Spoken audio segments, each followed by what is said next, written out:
Please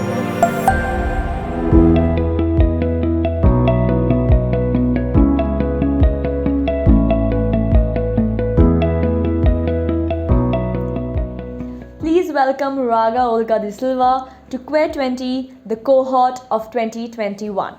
Raga is a speaker, author, LGBT advocate, entrepreneur, and a YouTube influencer. She is currently the host of a YouTube series called Coming Out Stories from India. Thank you, Raga, for joining us. Thank you, Rahi. Wonderful to be here. So, Raga, let's begin. From coming out at 50 to being frequently asked about it, proposing to your longtime partner Nicola on a live event. Congratulations for that, by the way. How has it been? How has the self-discovery process been for you? What were some highs and what were some lows? Please tell the viewers. Actually, I didn't come out at 50. I came out earlier, but I came out the second time at 50. And it's great that we're having a conversation, Rahi, today on Coming Out Day. It's a national day for coming out. And I felt it is such a privilege because 20 years ago, when I first came out, I should say I was dragged out by my mother because I'd written a letter to a friend of mine talking about my marriage being over, that I was separating, and that I felt that I needed to reconnect with myself, which possibly was that my sexual orientation may have been different, and I was questioning myself and wanted to explore it. I wrote a letter which I didn't send to anybody. My mother discovered that letter and she basically was so angry. She wanted to kill me, and there's a whole story behind it in my Untold Lies. And so she dragged me out. She told my family about it. She got really upset about it. She thought I had brought shame and scandal to the family. So for 18-20 years, I basically hid, because every time I decided I was going to talk about my sexual orientation, I would get abused and I would get judged, and I just went through a harrowing time. So I led a very private life. So at 49, my children and my partner, Nicola, they said to me that I think it's time for you to share your journey with people, that even if one person got impacted by it, I think it would be a wonderful life that you would have led. It's been a very purposeful, meaningful life, but I think it's time for you to move on to the next level. And that's how my 50 and out happened. And I wrote a book called Untold Lies, like I said, and I came out, and I can tell you my experience from 20 years ago to the experience I have had now is completely different. It also meant, Rahi, that I had to shed a lot of my own internal homophobia, because over the years, you accumulate so much of fear within you that even I am constantly alert. Even now I'm alert. I always look around me because of the hate crimes, because of the trauma that we suffer unknowingly sometimes, through people's judgment. And so when I decided that I was going to come out at 50, I kept all of this in mind. But slowly over the last 2 years, I have discovered that it is okay. And slowly I allowed myself and gave my permission to be more and more myself that I am. And proposing to Nicola was part of that huge coming out and publicly saying that, I love this person. I've loved her for 15 years. I have accepted myself as who I am. That is most important, regardless of whether the society accepts or not. This is the person I feel proud about. I feel pride in the life I lead. And therefore, I am going to make it possible for myself and my family to hold our head high and walk with pride. That was the purpose. And along the way, as we went, we've decided that we are going to make sure the privileges that we have, the entitlement that we have, that we can live in a country like the UK. And, I have a New Zealand citizenship, that we have the privilege of marrying or the privilege of being in a legitimate relationship together. I really want that for my, LGBT community in India as well. And that's our fight now. Thank you for that, Raga. I think you've really brought out a lot of important points, and I would like to get to them one by one. For now, you said, and you have quite publicly also mentioned that in other interviews as well, that coming out was not your choice. As you right now said, your letter was discovered by your mother, who then did not accept you, and then there was a traumatic experience beyond that. How does one process the loss of empowerment that they feel when their own family abandons them? Any kind of loss is a loss, right? It's like death. And anything that you lose as it dies, you feel grief. I think it has been the most traumatic experience for me. If I ever have time and I sit back and reflect on my life, I think that causes me much more pain than the pain of being abused by various strangers along the way the last 20 years. Because, with your parent, with your mother in particular, you expect to feel safe. You expect like unconditional love. And when that doesn't happen, you grieve. And I think I am still grieving. No matter what happened after that, the fact that my mother did not accept me, she did not say what I say to my children, by the way, that even if I'm against whatever they do, if I don't agree with what they do, I will first listen to them. I will first make them feel like I am there for them, feel safe, and then, later on find a solution to something that I feel may not be the right thing for them to do. And that we missed. And Rahi, I make a joke of it, but I really believe this is the Nirupa Roy syndrome that we go through. And I don't know whether you know who Nirupa Roy is. Nirupa Roy is an old actor from Bollywood. And those days, Nirupa Roy, the whole influence that we had from cinema, either they showed the gay community in a very caricaturish way, or they had these parents. Mother would always say, if you go to the mother with something, she would always say, "Hey Bhagwan, ye mere saath hi kyun hua? Oh, why has this happened to me? I am cursed. The whole world has fallen on my head now. Oh, I'm ashamed of you. How beti mera na naak kaat ke aayi hai."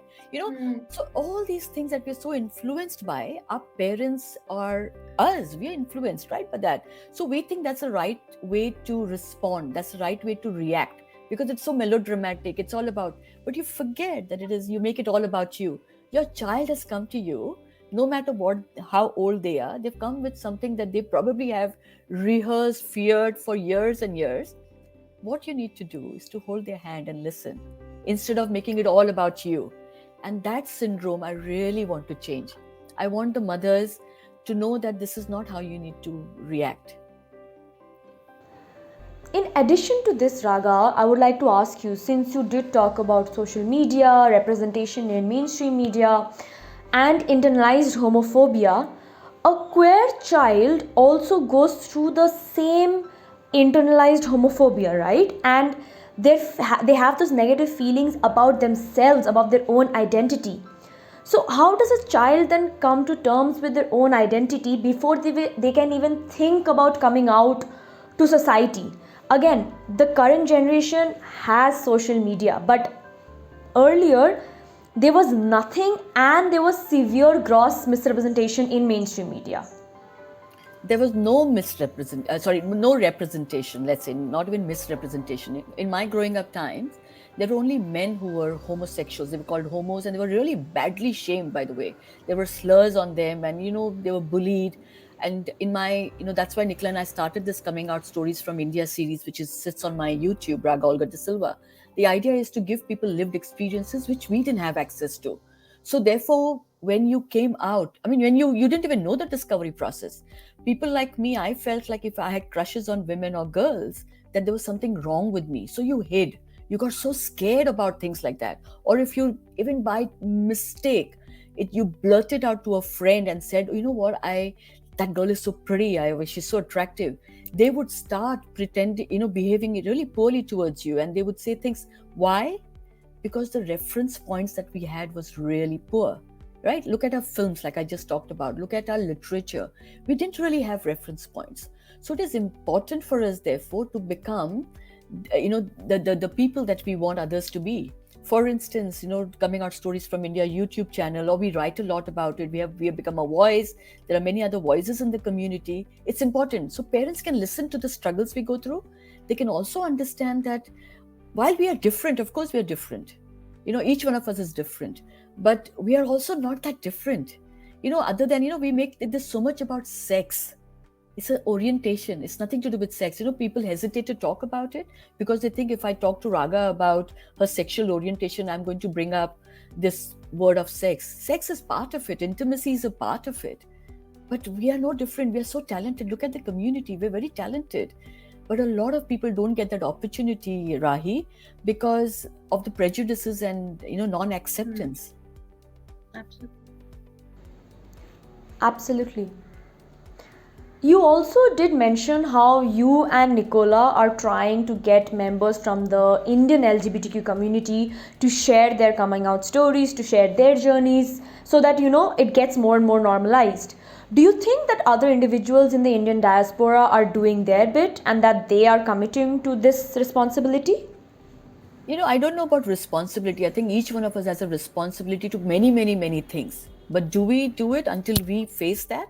So a lot of us react to things when they happen to us, whether it is an illness, whether it is, sexual orientation, whether it is something that happens in our families, right? That's when we react. So unless it happens to a diaspora, it's in small little bursts somewhere. If it happens like somebody's child comes out to them, then suddenly the parent either get crazy and they just totally reject. And there are many cases of depression, suicide, sadly, in a community. Or they accept. When they accept, then they start having these little forums, discussions, encouraging other parents to also accept.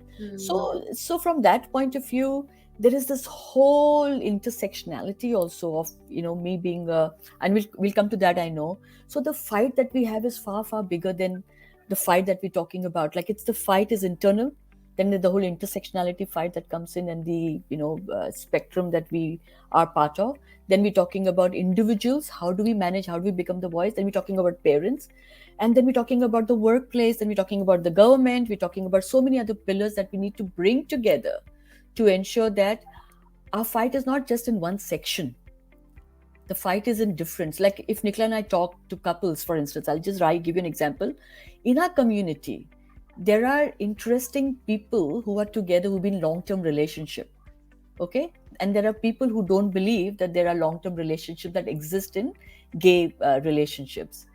Now, how do you know about these things? Only because you can come out and talk about it. Nicola and I talk about our relationship. We've been together 15 years. People get shocked. And they say, 15 years is a long time, and we've brought up our children together who are now 23. But these stories need to be out there. When you start sharing stories, that's when parents sit back and say, wow, my child can have a regular life. I won't say normal, a regular life. Because that is the biggest fear for parents. A workplace, when we talk about workplace, unconscious biases or biases that are consciously thrown out to people, and we talk about our experiences, what happens at workplace? They start thinking that, wow, let's be more inclusive. At the government level, when we put pressure on the government saying, you know what, anti-discriminatory laws are very important because so many of our friends in the community are discriminated and there's hate crime. The government starts thinking about, what do I do to make it a more inclusive country? So that's these schools. In our coming out stories, Rahi, the most saddest thing that I heard is most youngsters, like I'm talking about 25-year-olds, them and people like my age. One of the things that came out common amongst everybody is that bullying by teachers. That when you come out, or when they get to know that you have a certain orientation, the teachers themselves treat you poorly. They themselves want to convert you. Parents want to convert you. They have horrible ways of using these conversion therapies. So these are things I'm saying, that I keep on repeating myself, and all these need to come together to change society. And it starts at home. And sadly, it doesn't start at home for us. We mostly learn it from outside and then bring it home. And so many times I've heard that parents who are scared would take their children to see therapists, and these therapists would, and I've heard first-hand stories about this, about how these therapists, these members of the medical community, the medical fraternity themselves, would suggest things like conversion therapies, would say things like it's just a phase, they're just lashing out, they need to try being more normal, and just these statements that encourage fear mongering amongst these parents. It's honestly heartbreaking. I agree with you. This whole thing about conversion therapy happens at many levels. One is the medical professionals, like you said, because parents immediately think that if I send this person, our child, to a therapist, then we'll be able to convert their thinking, because they believe that it is an illness or a disease. And then there are these fake people who are ignorant, who, for whatever choices they make those decisions to then say things that you just said, and then express and say that, oh, it's a disease, we will change it, it's a phase. They give shock treatment at times, you may have heard, which is really terrible. And then parents also have used religious therapies where they take the child to a priest, or they put them into a, into these, I don't want to use any particular religion word, but into places where they feel that the child will get converted, come out safe, come out a normal, straight person. That doesn't happen either. I've also heard in India, by the way, of this, where you have spirit people, where they do jhadu on you and they take the spirits out. So they do these kind of therapies as well, and they're so archaic, it's so inhuman. It's so, children go through this process with their parents because they really want to believe that, they want to help their parents understand this better. I know so many, Rahi, I know so many through our stories that we tell, that children have basically, although their orientation is this, given up that life, got married as per the parents' wishes, and lead a horrible life of, just I would say a double life. And nobody needs to have to live a double life. No, I agree with you, Raga. And if I might say a bit hopefully, as discussions accelerate, as healthy conversations become more mainstream, we can only hope that inclusion and empathy is at the forefront of every single decision that we make. But Raga, I really do want to ask, how do you approach intersectionality in the LGBTQ community, and what are your thoughts on the double marginalization that especially women in India face? See, women are marginalized anyway, like you said, right? And the whole thing about intersectionality is that you're marginalized within marginalization. I can talk for myself, for instance. As a woman, I come from a very minority community, which is Catholic. Then I got married outside my first marriage is outside my community. Then I have children. Then I separated, that divorced. And not only that, suddenly I am also in the last few years in a same-sex relationship. So at every point, navigating that is very important. But let me say that I haven't felt safe navigating that. So it is even if I can say that at my age, with a very stable relationship and children, so you can imagine what others are going through. And that is why it is important for us to create safe spaces for everyone. And that is what we try to create by normalizing, by mainstreaming conversations like that, by not making it about, you are different. Of course we are different. And also, within our own community, like you just brought that up, there's a lot of division. There's a lot of stratification. I'm also still learning. I mean, I think to myself, I've just come out 2 years ago. It doesn't matter my age. And I'm learning there is the whole spectrum of LGBTQIA+++++. Within that, you also don't, we're just learning. I mean, there's a huge difference between sex and gender, for instance. People don't know that. I get calls, Rahi. I'm sometimes on, corporate talks that I do. And sometimes people ask me this question as if I'm a trans woman, because they don't know the difference between a lesbian or a trans person, because they don't understand the difference between sex and gender. Or there's a lot of these little conversations, myths that we have to burst first, and that is the space. So the whole pronouns, for instance, have happened now, right? People have started talking about her, I'm her, she, they, them. Binary, non-binary conversations. These are all things that we are all learning together. It's not that I have an encyclopedia on LGBTQIA and I can talk about it. I'm also learning. I feel that people are also learning some, and I think that also we must have this conversation around the whole tokenism thing. There are allies who are wonderful, whose intent is to be an ally and to really help build the community and the voices. But there are people who use it, the rainbow washing we talk about, right? Who use it to their benefit, to their advantage, just so that they can be seen as an ally. And we have to see through that as well. But I welcome them. I think everybody is important, every voice is important, and over time that will change, because they will also understand that sitting there on the fence and saying beautiful things just because you'll get a pat on the back is little less, it's like shallower than being out there and being a real voice.